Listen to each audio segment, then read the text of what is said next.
This is the Influencer Entrepreneurs Podcast with Jenny Melrose, where I strategize with business owners on how to grow and scale their businesses to hit their income goals.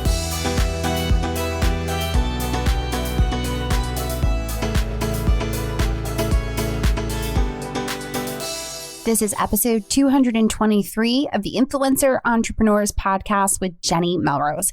Today, we are speaking with Carmen Kaethler about hyper-local marketing on Instagram. So if you are someone that is trying to attract a very local audience, this is the episode for you. Whether you are looking to do travel within your city, whether you are looking to share about events and different things that you can do, if you ideally have your audience in a very hyper-local demographic, then you are definitely going to want to listen to this episode. As always, since we're talking about Instagram, if you would love to have my Instagram engagement guide, just send me a DM on Instagram at Jenny_Melrose, and I will make sure to send you that guide. All right, you guys, let's dive in. Hi, Carmen. Welcome to the podcast. Thank you for having me. I am so excited to dive into this conversation about hyperlocal for Instagram because I constantly have clients asking me about this. And I'm always like, I don't know the answers because this isn't something I do, but I know someone that does. So I am so excited that I get to share your knowledge. Before we dive in, will you introduce yourself and your business? Yeah, absolutely. So I'm Carmen, and I am a marketing strategist. I have a website, carmenk.ca. And what I do is I focus on working with entrepreneurs who have businesses where their customers or their clients, they meet them in person or they can walk through their doors. And I look at helping them build their audience online, specifically through Instagram, and how they can get that audience to walk through their doors. Okay. Perfect. Does that make sense? Yeah, no, that is exactly. And I think we have so many influencers that say, like, I've got a very large local base of people that are asking me questions. So I want to show them mom activities. I want to be able to show them different places to go out to dinner, whatever it might be. So I think that this is perfect. And that's pretty much what you do. Will you talk a little bit about that? Yeah. So for the last 7 years, I work with my, I have a Macaroni Kid, is a national website that is resources for families. And I run my local edition for Winnipeg up in Canada. And so for the last 7 years, like I said, I tell parents what to do, like how to have fun with their kids. I also connect businesses with those parents. So I want to be talking to my my neighbors, right? Telling them what to do. And that's what I've done online. I've built it on all the different social medias where they are primarily people that I run into at the grocery store. Yes, which I love because I know you've said you've had people come up to you and say, you're that mom that shares all that stuff. And I got to do that with my kids, which I feel like that is the biggest compliment that you can get is that you know that you're helping and hearing from your audience, especially in person. I think that's amazing. The biggest one was when a dad said it because then I was like, I've made it. Dad knows who I am. I love it. Okay, so let's talk about what is your hyper local marketing strategy on Instagram for your Mac Kid site? All right. So the way that, like I, just like most people, when I got onto Instagram, I was kind of just like putting out the quotes and I was those generic pictures and stuff. I even hired a photographer to take pictures of me around the city, just having fun, but it was still very generic. I wasn't getting the engagement I wanted. So what I focus on and what has been really working well with me for my strategy is I'm making sure that I'm making relevant content for my community that they want to share. So because my site's all about finding family fun, I make sure that I'm providing content that is like things like different walks to take or different museums to visit. And I really look at that as well as mixing in that building authority, like showing them when I'm on the news, or talking about some struggles I might have at home or with myself personally as a mom, and mixing those in a little bit so they get to know me personally and want to say hi to me in the grocery store. I am in a big city. So that's my big strategy. It's been working really well for the last about year and a half. And do you do this across the platform as far as like you do it in your feed, your stories? I know that you've started on Reels, which I want to dive a little bit deeper into a little bit further along in the interview. But are you doing this in stories and on your feed as well? I am one of those people who loves stories. Like stories is huge for me. I have a pretty big engagement rate compared to other people. Like I have a nano influencer, I guess, like the 2,900 followers, but I have close to 700 of them will be interacting with me daily in stories. So I work a lot in stories. It's where they get to know me. Like I can show them tips, so then it gets shareable. It's where local businesses have found me to work with and collaborate.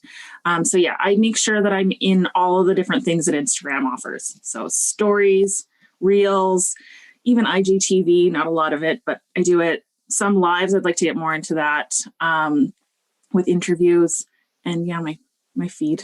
So one of I love giving examples of like how people can use this. And one of the examples that sticks out to me is the trees.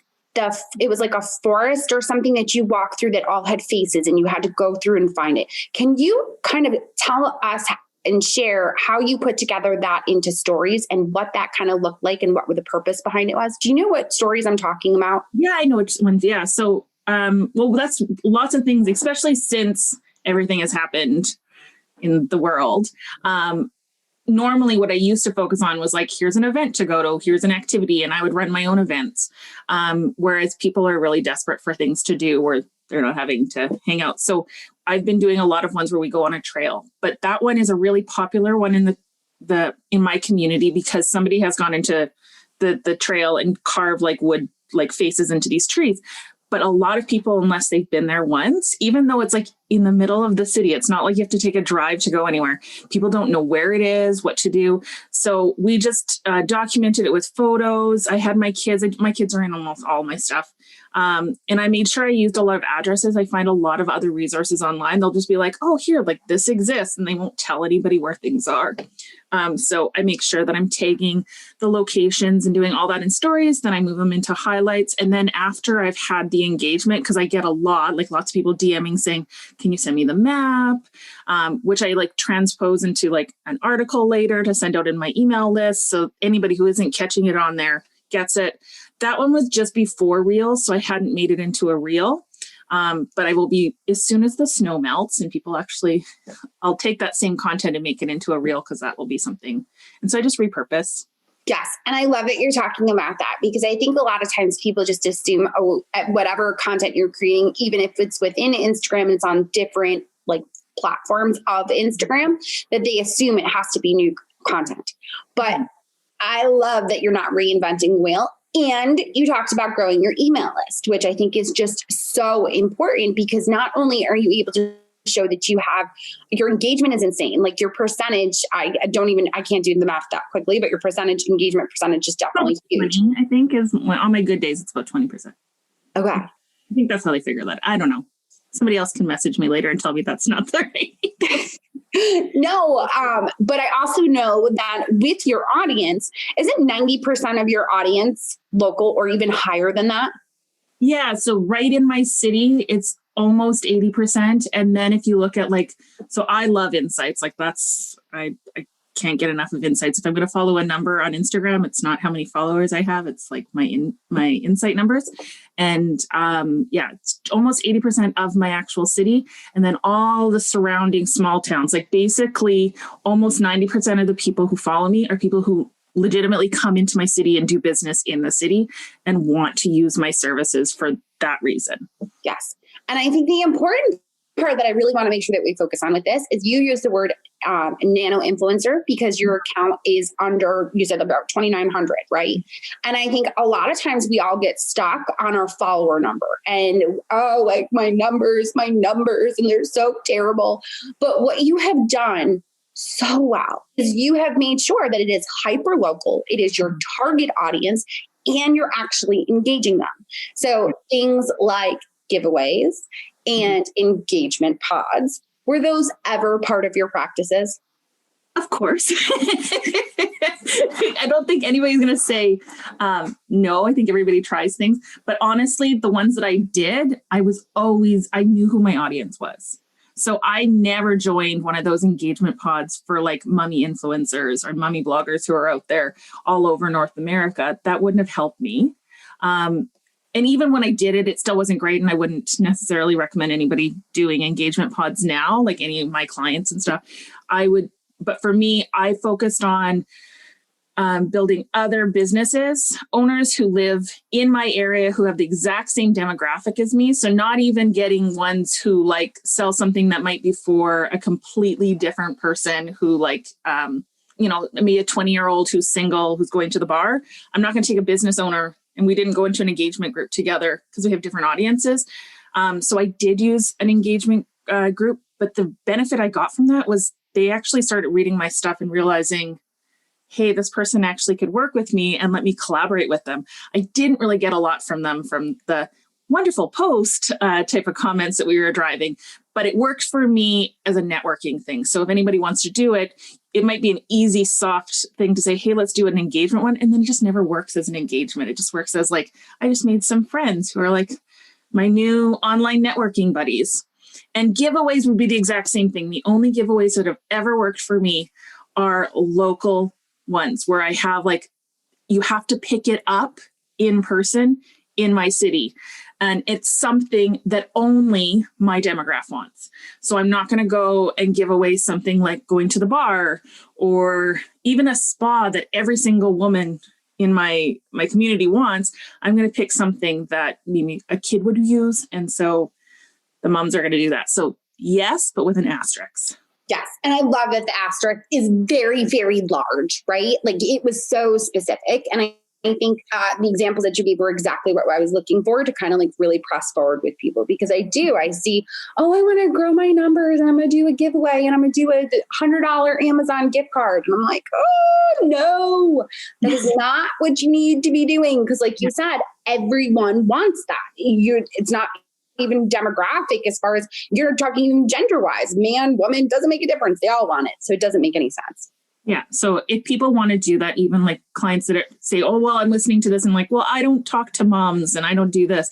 Anything that you're going to do, if you're going to do some sort of giveaway, if you sell your own product, well, then that's the giveaway you should do, because if they don't want it, then they're not your ideal client. But if you don't have your own product or service to give away that you can collaborate with like another local business, then buying something where you're supporting like a local restaurant that's about to go under, like especially now, like that's really popular, where the money's actually going to that local one. I've done ones before where I'll say your choice of a business. Like if I just don't care, I'm like, okay, I'm going to put $50. I've done that more on Facebook than I've done on Instagram. And I will just say, okay, I'm willing to go and put $50 out for a giveaway, but the specifications is for my community and a restaurant in my community. And then I'll go buy it and send it to them. Okay. That totally makes sense. So now talk to me a little bit about how you target that audience that's hyper local to you. Okay. So the best ones that have worked for me is making sure that I'm using my locations all the time. So anytime I pick a post, same with in stories that I'm using that. I'm not forgetting to go and tag that I'm local. So even when I'm at home, I'm still tagging my community. I'll just do Winnipeg general instead of just I'm not going to tell people where I live in my house. Hashtags huge, right? So, but this is that one of those asterisks we're talking about. So when you're working with a local audience, it's not enough to say, well, I'm playing the hashtag game. If you're going to say, I was just talking to somebody recently and they were a hairdresser and I have curly hair. And I was like, well, you wouldn't write hashtag curly hair, because unless you're selling a product that everybody can buy online, you don't want everybody to read it. You want to do like hashtag curly hair, your city, or hashtag your city's local businesses or something. So that's coming up in the people who are looking at those hashtags. And so that's where I focus. I make sure I have a good chunk of hashtags that I rotate back and forth that have some very generic ones that are location based, and then ones that I've made, and ones that are narrowed down. I'll throw in one or two just for engagement, like so that it gets picked up. But those aren't my primary ones. I wouldn't do a generic, I don't know, take your kids outside. And that's like my thing to put in because I don't need to attract everybody. And then I also make sure if I can, if there's something relevant, I'll tag a business that I'm working with so that they can share, especially in stories. Like that's my big thing I get huge engagement growth is if I'm doing something I've had in a location, I'm making sure I'm taking other local businesses so they can share it into their stories. So because your hashtags have to be so hyper local, the volume of them has to be minimal, right? So normally I recommend to clients that are looking for clients or audience all over around the world to stay under 500,000. That I'm guessing is nowhere near what you would recommend for hyperlocal. Yeah, no, I would you want to look that you're using ones that people that are similar to you are also using, but you might only get two or three other moms that are, or not moms, but two or three other influencers who are using it. You'll have like your town and your like larger area probably will have very constant updates. So those ones will have more the recommendations that you're talking about. But I don't shy away from ones that say have just 1,000 plus posts, right? Because you're just building that up and some people are following them. Like I find my community mom and like my community's like kids for my demographic, those ones, a lot of the other businesses are using and people are following. Is there a minimum then that you would use? I think if it's under, unless it's my own that I've created, if it's under like 500, I probably wouldn't bother. Okay. Unless I'm trying to set a precedent on something. So then because of that, do you normally use a full 30 hashtags? No. That's what I figured. Okay. Yeah, because I've been tempted sometimes where I'm like, well, maybe I should put some of those generic ones in. And then I have to remind myself, I don't want those people.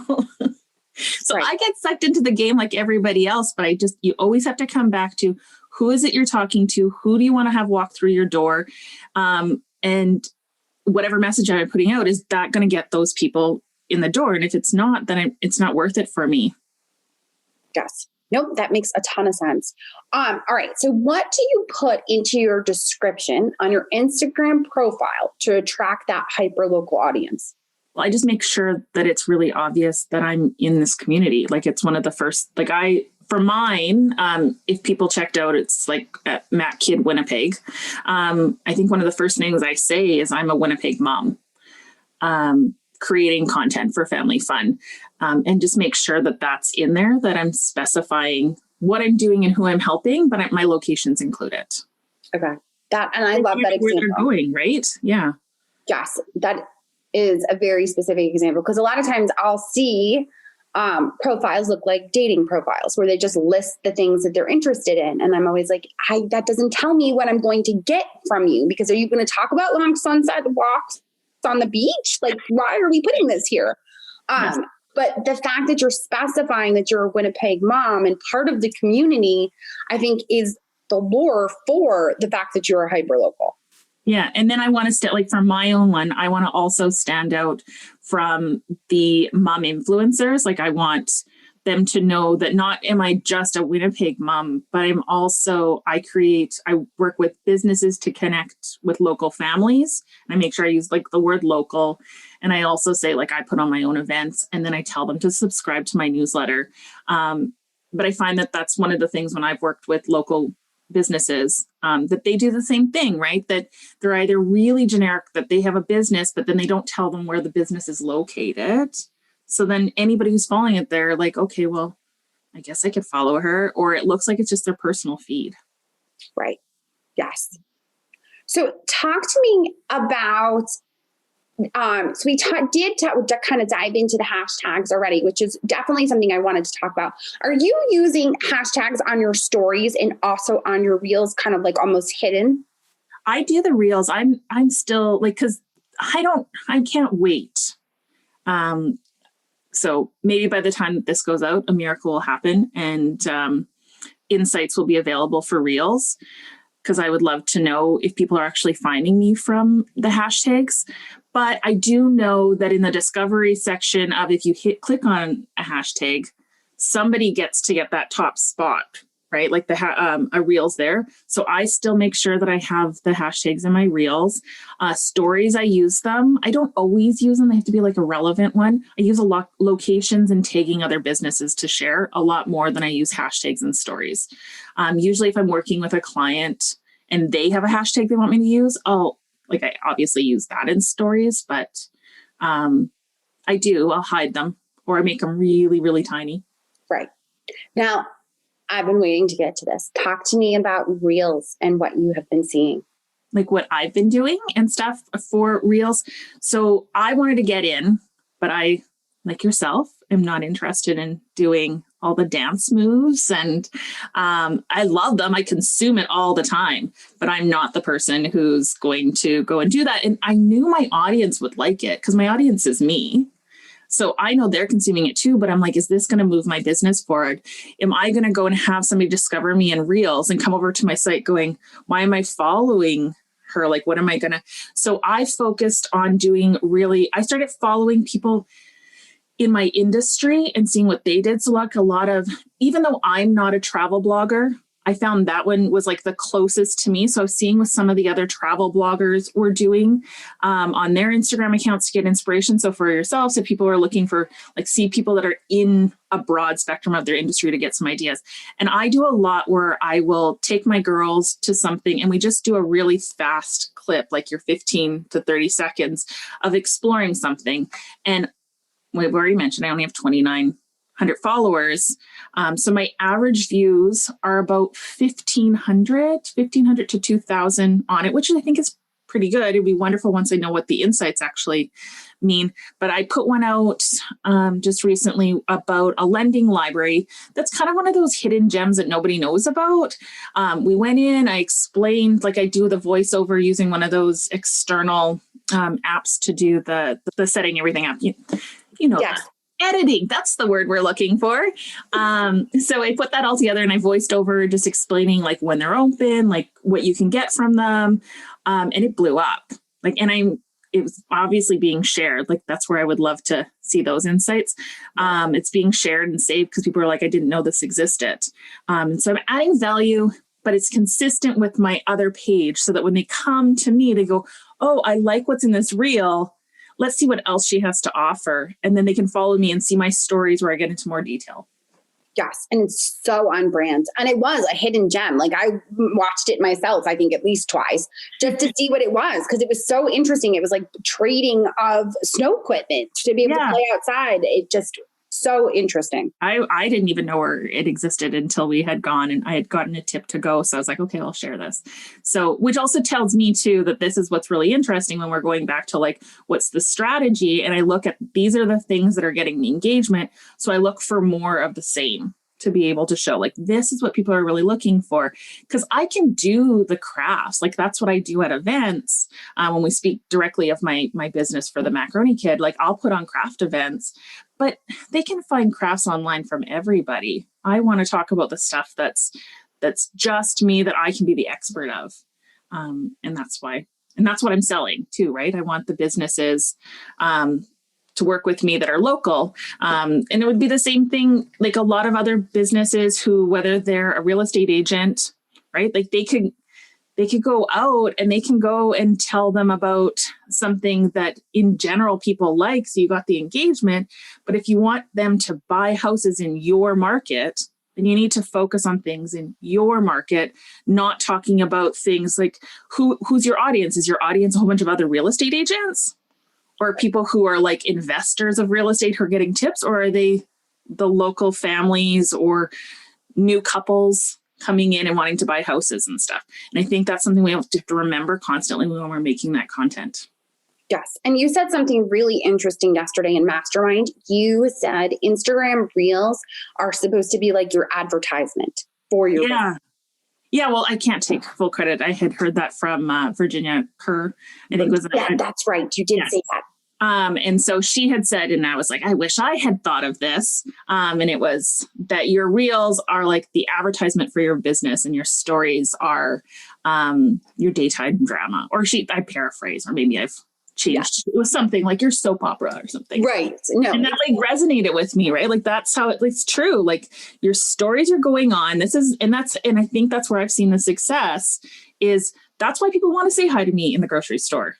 And whether you are a hairdresser or a mom and pop shop, or like you want them to know you. And so when the big shop comes in and takes over, they still like, this is what's so wonderful about online marketing. This is another way for you to network and for you to reach more people in your community so that they know your face and they want to support you when times like this happen. And, there's struggles and they're like, oh, well, I know Carmen and I want to see her succeed. And I see her in the grocery store and I'm going to say hi because I loved watching her yesterday and her stories struggle with getting her kid out the door in time to get to school. Right. But by still giving them value for them sticking around, right? Yes, so good. Now, you have a freebie for my audience. You talk a little bit about that? So I've put together, like I mentioned before, I'm a marketing strategist as well. Like I have my business degree and I've been teaching business. And so I'm taking this experience and I'm putting it together. And I normally offer online or coaching one-on-one and stuff to do that. And to just get to the freebie where I'm able to tell people what to do or give them some more tips just to start off is on my, do you want the link or what it is? I actually have the link. We're going to actually link to that in the show notes. So it's kind of like a guide though of like, so hyperlocal. Where to start? Like, so how should you have your Instagram profile set up? What kind of hashtags should you be looking at? And other kind of ideas similar to stuff we were talking about here, but going in a little more detail of just like how to start up that growth. So you can start attracting the people you want rather than going and chasing after people who are never going to walk through your door. Yes. No, I love it. Where are also the best places to connect with you, Carmen? So you can DM me on Instagram at MacKidWinnipeg, or if you head over to my website, you can connect to me through there at carmenk.ca. Okay. Perfect. We are going to make sure that we link to all of those in the show notes. And I just appreciate you taking the time to speak with my audience. If you guys are listening and you'd like that opt-in dropped right into your DMs, just send me a DM asking for Carmen's guide, and I will make sure to drop that link in there for you. Thank you so much, Carmen. Thank you so much for having me, Jenny. Of course. All right. Well, there you have it. Not only do I hope that you learned something, I know that I learned something when it comes to making sure that I try to attract my hyperlocal audience. So if that is you obviously heard us talking about all different ways that you can do it, whether it is hashtags, whether it is just trying to engage with them, doing partnerships and collaborations, but really, truly know who your audience is. I think that was the number one point that Carmen really wanted to make sure that she stressed. She also has put together a guide for you guys. If you are looking for a hyperlocal audience on Instagram, send me a DM and I will send you that guide so that we can make sure that you start attracting the right people. As always, I would so appreciate it if you left me a review on iTunes. It helps to get fabulous guests to make sure that we're providing you with the quality content that you all deserve. All right, guys, until next time, I will see you all then.